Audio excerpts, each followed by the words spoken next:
Hey, welcome to season 4, episode 3. We are rolling through these episodes. We're going to try something a little different this time. I know this has been something that's been a lot of questions that have been asked. So I wanted to address this because there was a post that I recently put up on Instagram, and people were asking if I was okay. And that sparked a topic of conversation to be able to figure out what the good balance is between healthy and unhealthy. And, for many of you, you have a health journey that you've either struggled with or you've conquered or faced a couple of extra challenges. And this is going to be a fun, interactive, different thing because as we get close to the end of the year, we have to start making decisions based on what's best for us. And if you have a family, what's best for your family long term on how you can choose to be involved physically, mentally, emotionally, and spiritually. So, the Instagram post came something like this. As we all like to reminisce and take a look at the year in review and say, okay, what went well, what did not go well? There was something that came up when I was competing to where it was really inspirational to watch. And a lot of competitive fitness athletes like to measure and track their progress and make sure and get a baseline for how they did at the beginning of, for example, a season or a prep, and then move into, well, how am I doing now? And this was back in 2018. I was kind of winding down my career, and it was 4 straight years of going to the gym, eating right, making sure my coach, I was checking in with him, doing a lot of different shows. So it allowed me to be able to grow through my shows as opposed to cut, build back up, cut. There really wasn't that time to heal. And, looking back on that back in 2018, was it the smartest thing to do? I'm not sure it was the smartest thing to do. However, it was the thing to do at the time. And going through that process allowed me to reevaluate what was good and what we needed to change. So you're going to see a little background music. And this comes on the heels of making sure that as we're planning 2024 coming up, there were some things that we sat down with and said, what are we going to do to make sure that the people involved in our lives, whether it be our kids, whether it be our staff, our volunteers, our clients, we have multiple businesses. How do we juggle all of these things? And how do we stay focused and consistent on growing everybody and everything? There are certain things that we can control. And we want to know, what it is from the people who are involved in our lives, what we're doing well and what we can change. So what we did was we put together a little bit of an exclusive event, which we invited just a small group of people into town next week to do an appreciation, a mastermind, feedback, suggestions. And those people were hand selected and hand picked. And I truly believe that these people can speak into our lives just as much as we can speak into theirs. So this was something that really started to allow us to say, what can we do more of? Because just one of those events is going to be great for that group. However, there's going to be about 20% of the people who actually do something with it. The other 60% in the middle who kind of play on the fence and are like, yeah, that was a good time. However, we'll just leave it at that good time. And we might commit to something and we might not. And then there's 20% that we don't plan to have them take any action afterwards, not do a thing.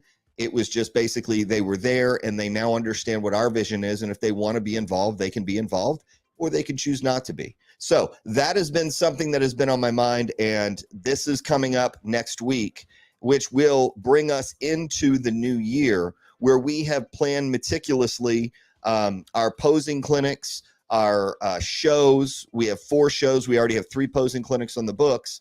So how do we continue to run these things consistently and show up with high quality value?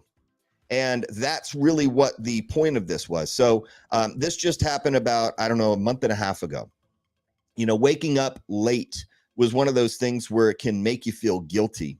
And sleeping in is great for the soul and the body. However, it becomes a habit if we don't break that habit, and it becomes later and later. So I'll give you one of the habits that was probably the reason why I needed to say, okay, let's hit the stop button and let's reevaluate. Frank White, hello, how are you? I got your comment.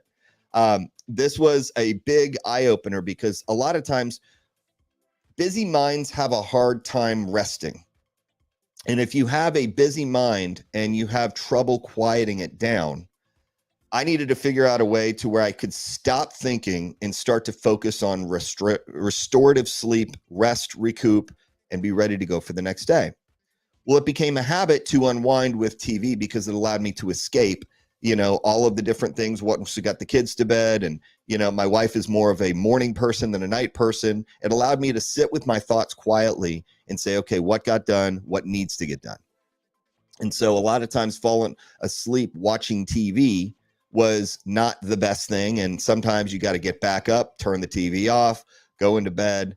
And it became 11, 11:30, 12, 12:30. It was inconsistent each night, which led to the next morning of that chain of, okay, so what time is the body going to wake up or the mind wants to wake up? If we set an alarm, should we get up at 4 a.m., 5 a.m., 6 a.m.? What can we do with that time?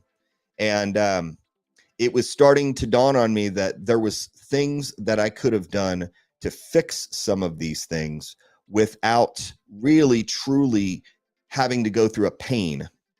So here's one of the things that I did. I started to realize, okay, so looking at that post, I was incredibly lean.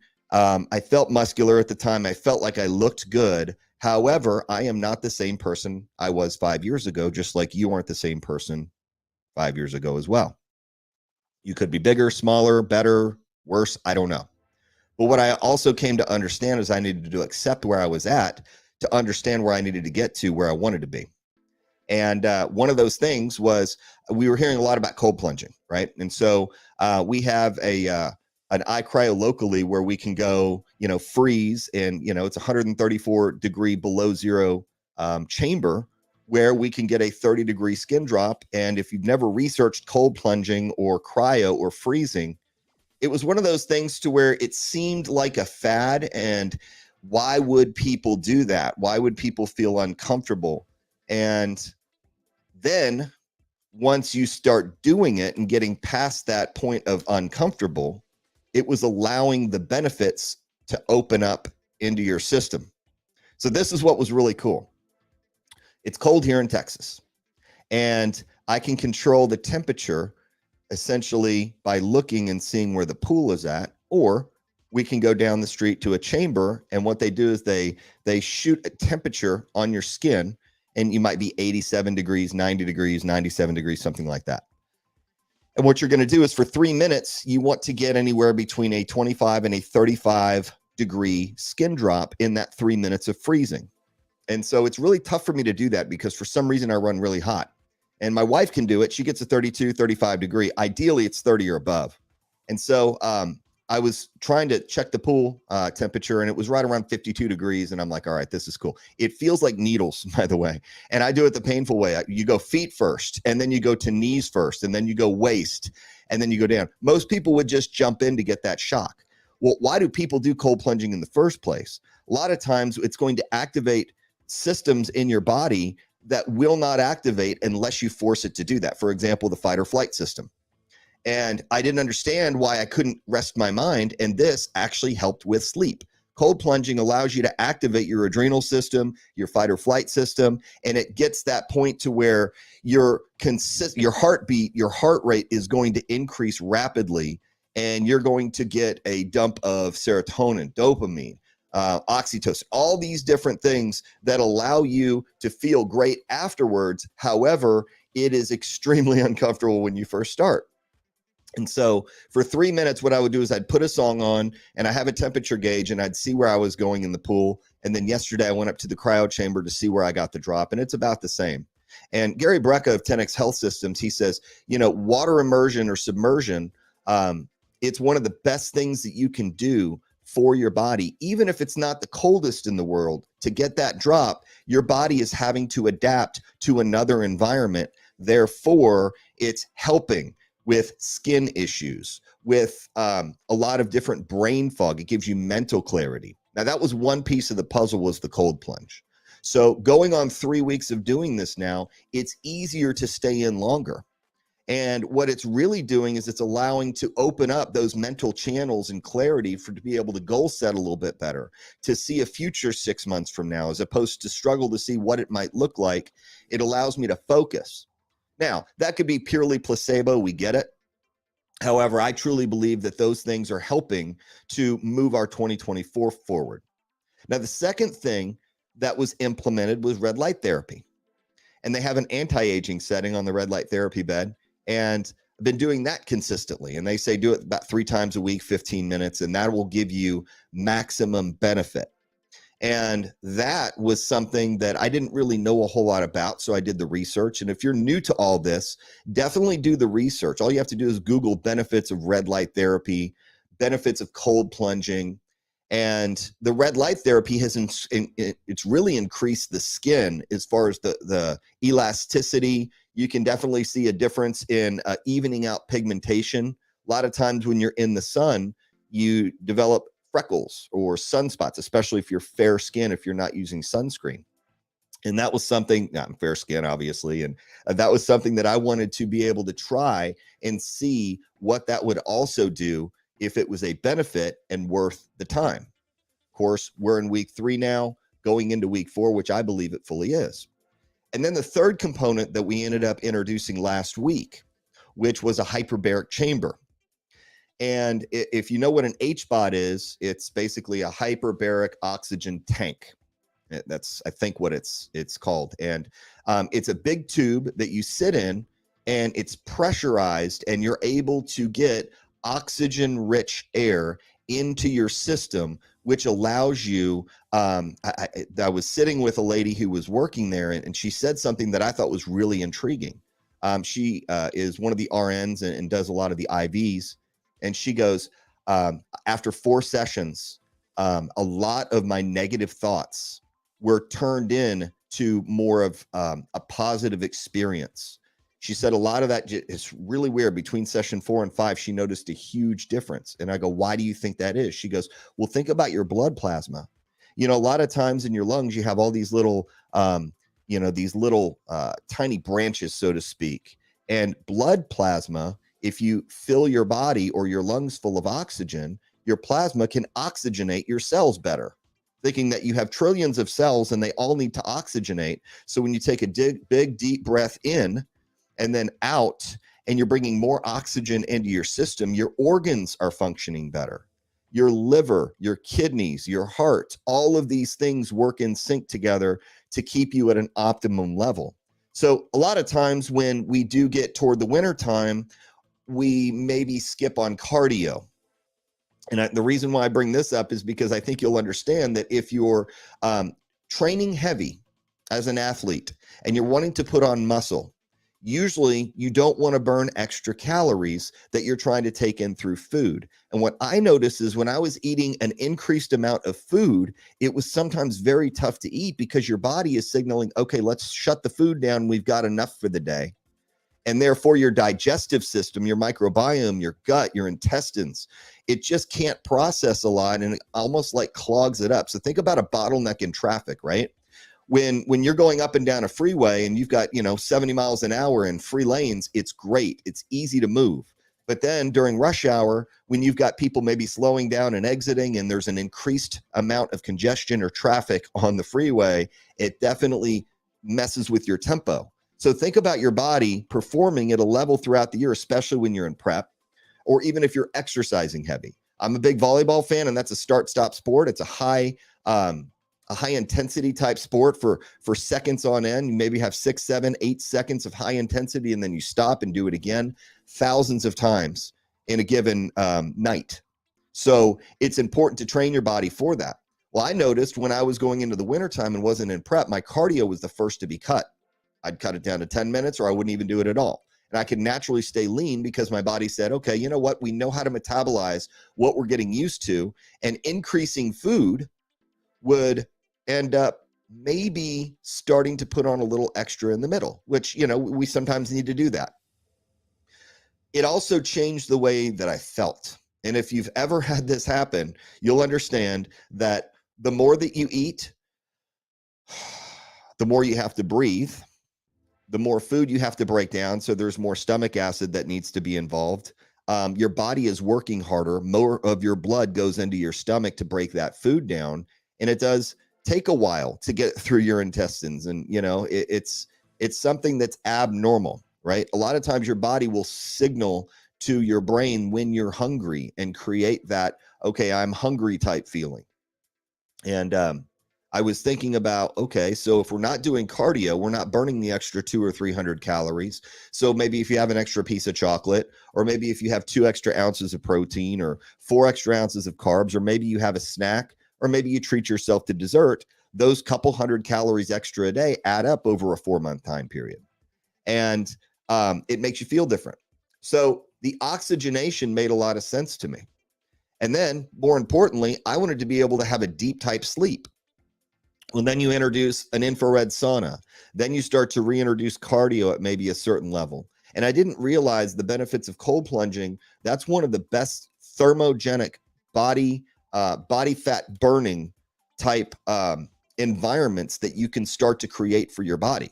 A lot of times when you do HIIT cardio or when you do a stair climber, that was like the go-to. Well, what I was noticing is my inflammation was going down in my joints. My muscles felt better, more relaxed, and more repaired. And I wasn't putting them through strenuous workouts the way I used to when I was competing. However, I still want to get stimulation of that muscle to let it know, hey, it's time to grow a little bit more. And we want to be healthy, we want to look good, and we want to feel good. And that takes a lot of different characteristics involved. Also increasing the water uptake while still keeping your sodium levels and your potassium levels to a certain place. Making sure your micronutrients are on, like your calcium, your magnesium, your zinc, your vitamin C, your vitamin D. Making sure your blood panels are checked every 6 months or 3 months, depending on how often you do that. How is your hemoglobin? How is your creatinine? How are your estrogen and testosterone levels? See, a lot of times athletes, they feel like they're the only ones that need to be checking for these things. But as the older you get, the more important it becomes to understand what's going on in your body. If you really want to know what's going on, have professionals check it out and tell you and learn why it does what it does. Be curious about it. Like what does vitamin D do for you, right? Where you can get that with sunlight, you can also get it with supplementation. Do you have high levels of vitamin D? Do you have low levels of vitamin D? Did you know that has everything to do with your immune system? Same thing with zinc, same thing with vitamin C.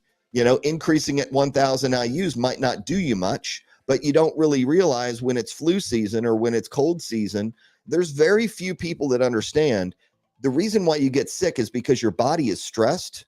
And a lot of times you get attacked by bacteria and viruses millions of times a day. It's just a question of how important and how good your defenses are, and how you're taking care of yourself to preemptively make sure that you can fight off and your immune system is strong. So I like this. I'm gonna add this. So Frank said, right added heart scan to my yearly checkup. And I think if you add a heart scan, that's going to be a huge difference. Do you have a high heart rate? Are you drinking energy drinks? Could you pronounce the ingredients that you have in your food? Hopefully the more natural you can get, the better. And one of the things that we've done is we've said, okay, so how do we supplement intra workout, right? This was one of the things that I noticed, that Carbolene makes a big difference in my intra workout to keep me full, but also to push me past to where I could normally do maybe 3 sets of 12 of something. I wanted to go 3 sets of 14 to get the extra 2 reps, to get that extra stimulation to say, hey, we're not done yet, and push through that way. Because once your ATP, and your mitochondria and everything, it's exhausted and you just can't produce any more energy to lift.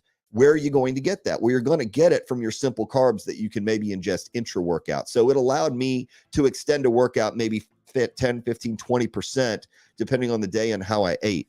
Some people do fasted cardio. They believe in that. There's no right or wrong answer. It's just learning your body and being curious. So I'm really glad, Frank, that you did add the heart scan. One of the things that I wanted to add was maybe go from 6 months to 3 months on a comprehensive panel to make sure my thyroid was good, to make sure my white cell blood count and my red cell blood count was in range. See, these are all little things that I had no clue about when I was 20 and 30 years old. The only thing I knew was I needed to get up the next day, work, come home, do whatever I needed to do, and go to sleep and get up and do it the next day. There was no regimen for saying, hey, it's important that you get food, but it's important that you eat clean and nice too, so your body is able to perform. And by the way, when it came to work, that was a huge stressor because when the stress levels went up, the appetite went down. And that might be quite the opposite for you if maybe you're a stress eater. Some are stress starvers. And I was realizing that, at 7 a.m. when I hit the office, 5 p.m. I look up and I haven't even eaten breakfast. And it just kept going, and you get so laser focused that you forget that you could only keep that up so long. You can only have, so much energy to give until your body says, okay, time out. I'm either going to make you sick, so you'll be forced to rest. Or number two, hey, I'm going to give you some warning signs to let you know, take care of me, I'm over here. And so some of those warning signs were skin breakouts, right? Free radicals. A lot of times when you get stressed, antioxidants, you have a lot of different responses to things that are stressful. You're a stress starver. There you go. I forget to eat a lot. And all of a sudden we start shrinking up, and then you start getting those responses from other people. Hey, are you okay? Are you feeling good? Yeah. Why? You just look like you lost some weight. Yeah. Usually that's for an ectomorph, for someone who's a little bit smaller. That's kind of like, oh, crud, I'm not doing very well. And it's like, it hurts, right? It's a personal feel. You feel some of that. Well, more importantly, if someone is the opposite and, maybe they are stressed out, if they start chugging down food, maybe chips, and then all of a sudden they've gone to a calorie expenditure, and it's not keeping up with the calorie intake, that can be one of those things that leads to chemicals in your brain starting to shift and starting to realize, okay, I need more of this because it makes me feel better. Retail therapy is a real thing. And it's the same thing with stress eating, right? You want to feel good. So short term, if you go buy yourself something, you feel good. Well, at the expense of what? If you drain your bank account and you have to work harder, and then you need to feel better, and then you spend more, it becomes one of those endless cycles. And it's the same thing with food. If you continue to feel bad, but you need to eat more, and then you feel worse, but you feel like you need to eat to feel better, it can actually do the opposite. So it's really interesting that I started to kind of get on this journey, and this is strictly just, speaking from the heart. I started to realize that's going to affect next year. And it's time to take responsibility and look in the mirror honestly and say, it's time to fix 1, 2, 3, 4, and 5. So people are watching. If you have families watching you on how you behave, on how you have developed your habits, what time are we going to sleep? Are we having dinner together? Are we waking up early? Are we productive while we're working? Or does social media get us sucked into that cyclone and cycle of scrolling? Everybody knows that cycle. Or if, you're just making calls just to talk.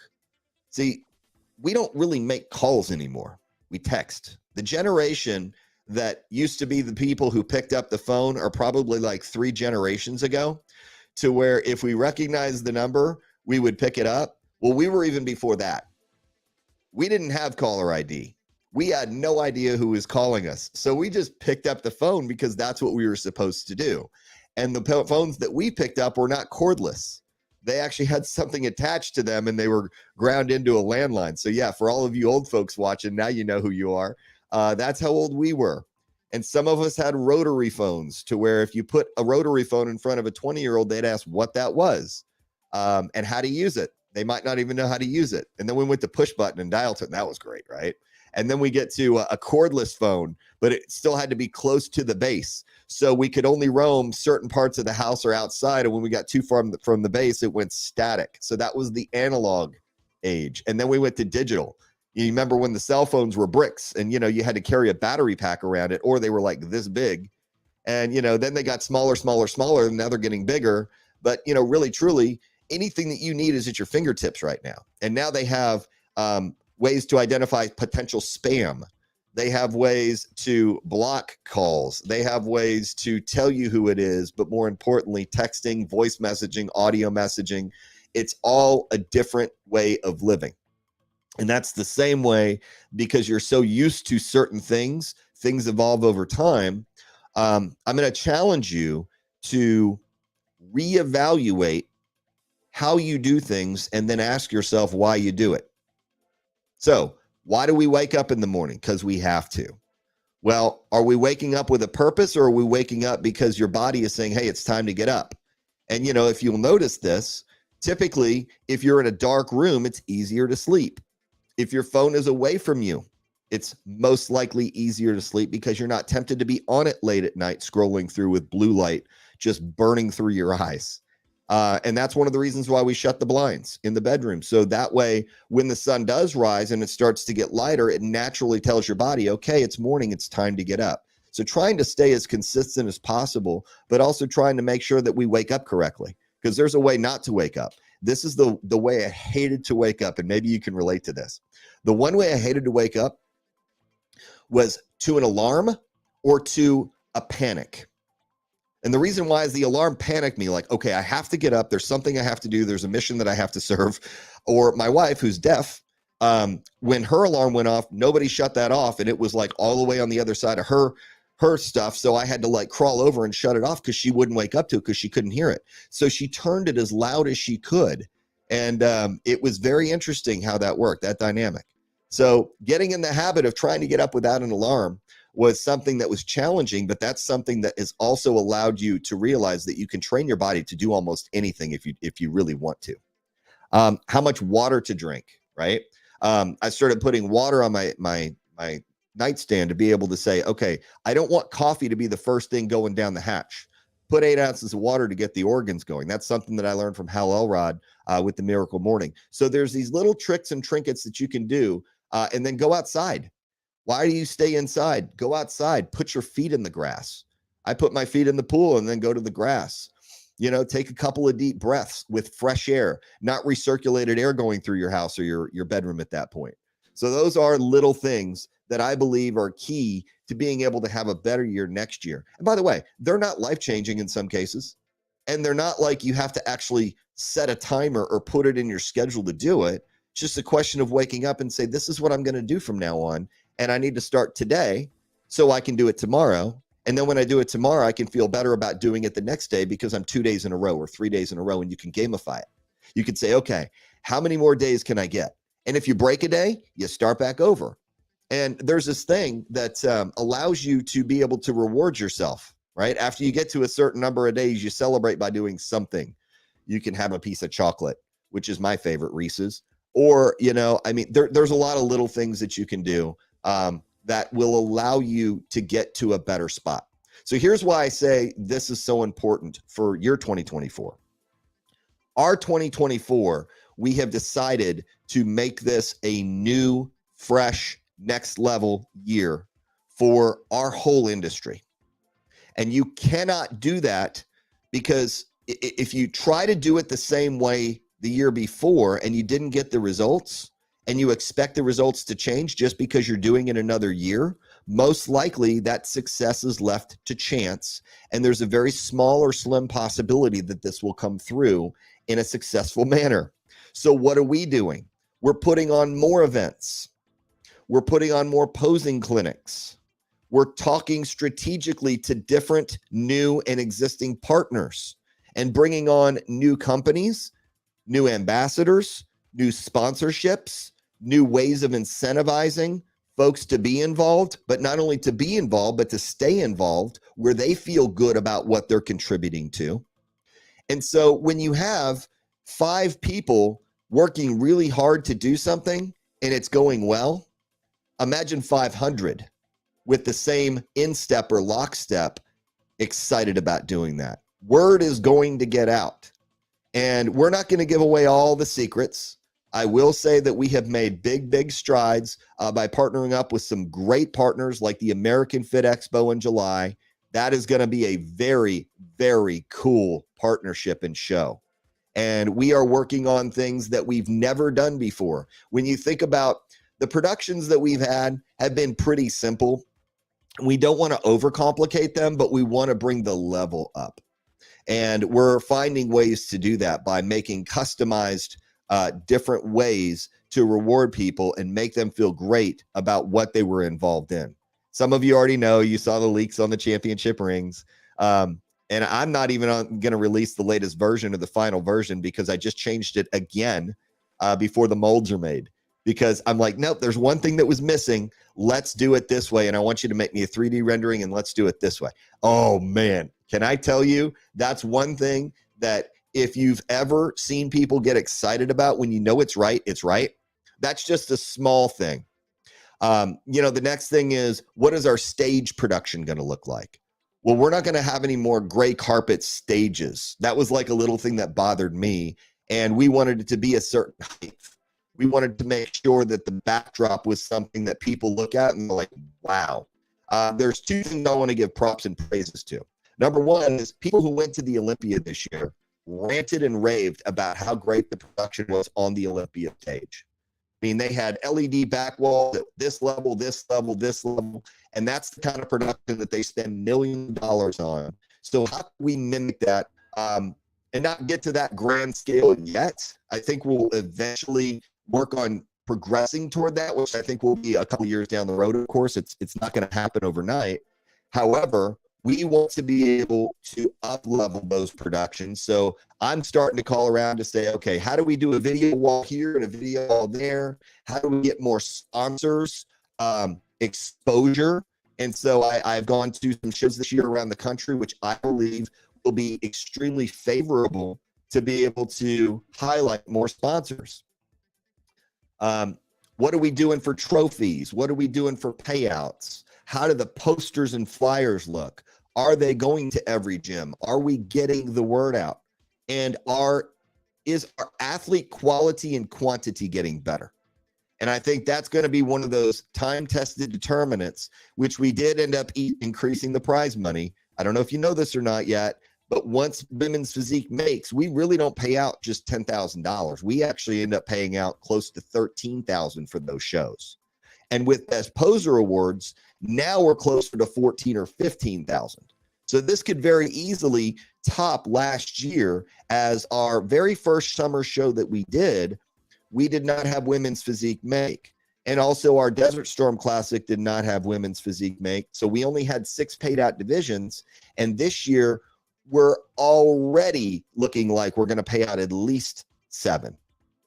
On that note, too, we also have introduced this year Transformation, and we had our first Transformation show in the summer.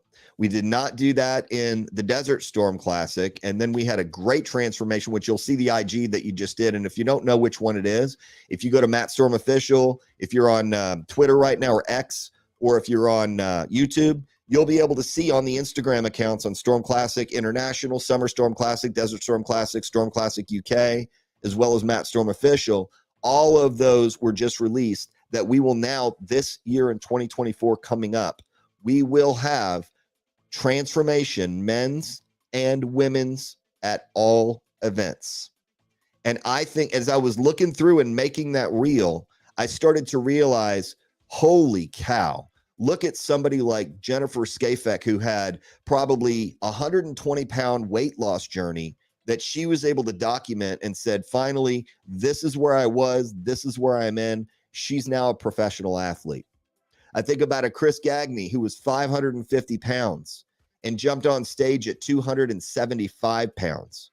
If you do the math on that, from 550 pounds and hardly even able to move, finally making that first step to say, okay, that's the last day, I'll be 550. And then making each step in each day, even though it was extremely difficult to stay consistent, he found a way to do it. So 550 to 275, that is a huge story. That's like a person. And I think about losing 275 pounds.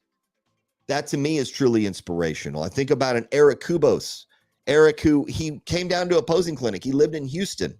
And I flew down to McAllen, which is about 6 hours away from Houston. He ended up showing up at a posing clinic, and he's like, yeah, I'd love to compete. I just don't know what I can do.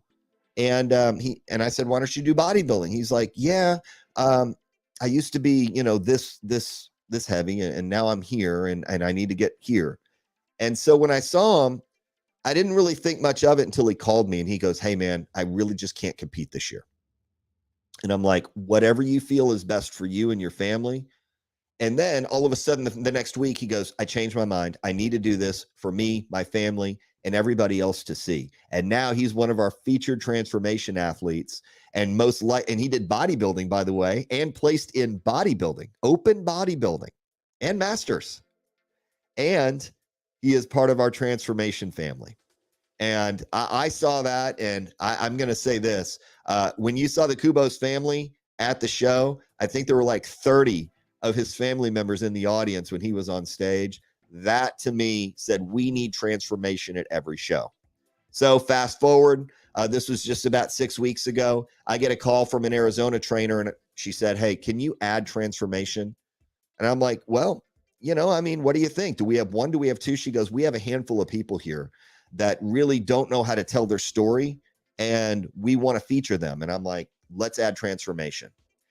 And I kid you not, last week, another young lady, she goes, I saw that Angel Wings thing at the Storm Classic International. I would love to do Angel Wings, and can you consider bringing Angel Wings to the Arizona show? I'm like, yeah, we have it at the UK show. We have transformation at the UK show. Why not, right? Let's just make it across the board. Let's open up those categories for people who want it. And then also let's find a way to make those prizes, those incentives, those awards, something that they're going to remember and make it worthwhile for their time that they're investing in themselves. Not an easy thing to do sometimes. We totally get it. However, those are the people that we want to be involved in our family. And some of those folks end up becoming competitive bodybuilders, or they might do novice, they might do open or masters, depending on their age. And, of course, kids fitness, that ended up showing up. So now, as we're looking to streamline every single event, it looks like all of our events have a standard group of categories, and there is a demand for them. We didn't really know what was going to take off or what wasn't. And with that announcement, I also wanted to let you know that winners of the Summer Storm Classic, the American Fit Expo Summer Storm Classic, July 13th, and winners of the August 17th Culture Fit Expo Desert Storm Classic are now getting automatic casting calls to Get 'Em Magazine's Fashion Expo. That's going to be in Orlando. It's going to be in Florida. From what I heard, the last location that they scouted was Orlando, but they get an automatic casting call and an invite to come try out to walk the runway in a fashion show. And these are high-level designers. They also are looking to pick certain models for their calendar. As a matter of fact, we're getting shipped a lot of things and mailed things over. We've been working very closely to find a way, what can we do to get more eyes on our athletes who are winning and also want the extra exposure and new opportunities into the fitness world. And that has been one of those things that has come up. So we want to be able to reward you guys and gals for doing what you are doing. So I have Alan coming on with Shift EQ coming up next Friday. After our meeting that we have, we will be going live with Alan out of California. I got the privilege of doing his podcast. This was last week. It was Sunday. And that's going to air. I think it's episode 346 or 347 for him. And we're going to do something together because this guy has an incredible story. I used to play poker back in the day, and he was a poker player and even a poker commentator. He played professionally. And I think we crossed paths somehow, some way before bodybuilding or fitness. And we're going to have fun and chop it up. But I'm going to get him on here, as I know he's involved, in the non-test or in the tested world. And I'm involved in the non-tested world. And it seems like these worlds have a lot of same parallels and a lot of the same folks in them. And we're going to be able to see what we can do to merge, the better qualities of what the sport is offering and continue to amplify those and continue to bring the right people in this circle. So appreciate all of you tuning in. This is something that I thought was extremely important because if you really ask what's going on with your health, it usually is one of two things. Steve Harvey said this. I just watched a recent podcast and interview with him, and he said, there's two things when you don't have them, you don't have anything. Number one is money, because if you run out of money, right, well, you could always find some more, but it's extremely stressful. And that's actually time, because when you run out of time, you can't get that back. You can't you put that on a credit card. The second is your health, because once you have health decline, you're pretty much done. It's very, very challenging to go back and trend in the right direction if you're not making the right decisions or you don't have the proper guidance to do it. So if you have the opportunity to scare yourself into being healthier or making the change because you know other people depend on you, time and health are the two things that should be a priority or focus for 2024 if you want success. And I don't mean material success. I just mean moving the needle in the right direction so you can look back and enjoy the accomplishments, the time with your family, the downtime, the rewards that you'll receive. There's a lot of different benefits that I think people miss out on because they're not focused or prioritized on the things that really matter. And we spin our wheels. We don't get any traction. We get deeper and deeper in the mud. And you know what? There's not a whole lot of tow trucks who are going to come save you, especially if you're out in the middle of nowhere. So if you're on your lonely island, make sure and understand you are responsible for the choices that you make. Let's start to make good ones together. And let's start to see what we can do to have an accountability partner, to have someone honestly speak into our lives when they start seeing changes for the good or not so good. And we have that all around us. They're waiting. You just got to find them, and then you've got to ask. So appreciate all of you tuning in. This was a random scattered thought episode, and we are going to start bringing on guests next week. As our next guest, you'll see, will be released on Wednesday on Instagram, and I think you're going to like the conversation because we're going to get down and dirty with his story. And Alan's story, to me, it was like, dude, this is a no-brainer to get you on our podcast because people need to hear this. And I think once you hear it, it's going to blow you away. So hope you guys have a great week and weekend. Hope you're enjoying the holiday season. And we will also look forward to hearing what we can do for you, to help you, to inspire you, to involve you. And if it's something that you feel led to jump on that bandwagon or that train, I think this train's going to be going at bullet and lightning speed here very, very soon. And we're just setting up. This is just the beginning. So take care. Enjoy. God bless.